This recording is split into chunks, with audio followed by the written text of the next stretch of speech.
tsy hita mihitsy anaovana nika la madama kely. Oroana, safosafonako, langolangonako, nonona fa tsy mety. Atao ohatran'izao kapohana ny manodidina rehetrarehetra fa tsy mety daholo. Fa inona ny antony ary?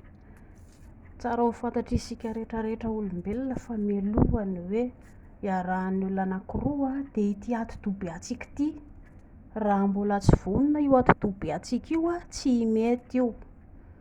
Zay aloha tsara ho fantatritsika rehetrarehetra zay. Inona avy no mila mivonona zany? Ny ati-doha, ny fo, ary indrindra ny ambany rehetrarehetra iny. Mamay be daholo izy ako manomboka eto amin'ny tapiny ny lalan-jaza mitohatra ary amin'ny lavaka mangery, lava-tay rehetrarehetra ary. Mamay be iny rehefa tena mentina ny vatantsika. Inona raha zany ny olona madama kely raha ohatra izy hoe tsy mety miakatra mihitsy ny fehitanany? Voalohany sao dia ratsy loha lahy. Raha ohatra lahy ka mpanao didy jadona lava ao an-tokantrano ao dia tadidio tsara fa zany anisany tsy mampatonga madama hoe tsy vonona. Dia io zany eritrereto zany aloha zay. Tsy vonona le ati-doha fa tsy hoe vitany mitady lavadavaka fotsiny ao dia ao papapapa tsy vitan'izay le lalam-piainana. Raha ohatra indray lahy nefa ka tsara fanahy madama hoe manaja vady, tsara fanahy, eo amin'ilay ohatra hoe sao dia feno volo lahy. Lehilahy io mantsy kamo manala volo lisany sa tsy izay? Raha ohatra lisaka hoe jery madama feno volo marikoriko lisany hozy lisany vehivavy rehetra. Fa elahy, le volo be any elahy ary ambany bonga ary tsy hitany elahy iny. Volo kelikely maimbo be ary tsy hitany elahy iny. Noho izany mialohan'ny hitsarana vehivavy ihany koa dia mba eritrereto ihany. Ilay vatany elahy zany. Ohatra koa elahy maimbo sigara, ravina nandeha sotro toaka tany Ambandakama tany elahy.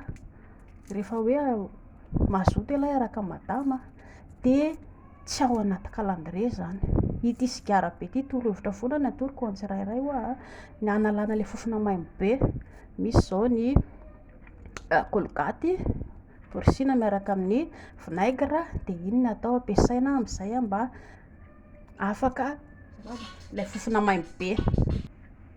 Manaraka dia eo amin'ilay hoe vehivavy menatra ity moa zany olona ny vehivavy foana ilay hoe menatra satria ohatra hoe vao avy teraka madama mibotsina be ny kibo eto amin'ilay hoe petit lèvre ilay lazaiko iny lasa mitatra, lasa manao souffleur hozy nareo, lasa ohatran'ny mikirozaroza ohatran'ilay sangana kola iny izy dia lasa menatra ny madama.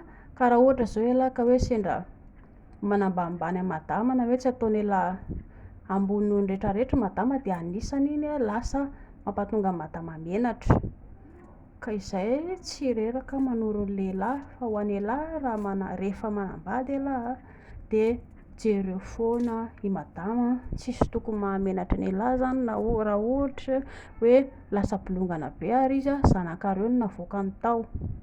Olona manaraka dia ilay hoe libido, mila menatra an'izay ianareo anankiroa indrindra izany fa ho an'ny vehivavy mila miezaka mankafy ny tena indrindra ery kalapaosy kely rehefa mahay miezaka mankafy ny tena indrindra io averiko amin'ny commentaire eo fanazavana mahakasika ilay libido dia menatra an'izay indry rehefa zatra an'izay indry mahay dia ho hitandry tsara fa mety tsara avy eo ny fiarahandry amin-dramose. Ny zavatra tena ratsy amin'ilay izy dia satria madama tsy maintsy hamoaka ilay rampory.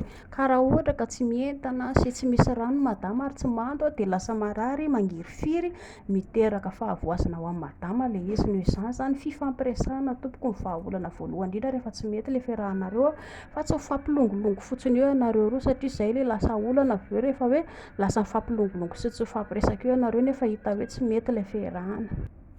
Sao dia mahazo toa daholo.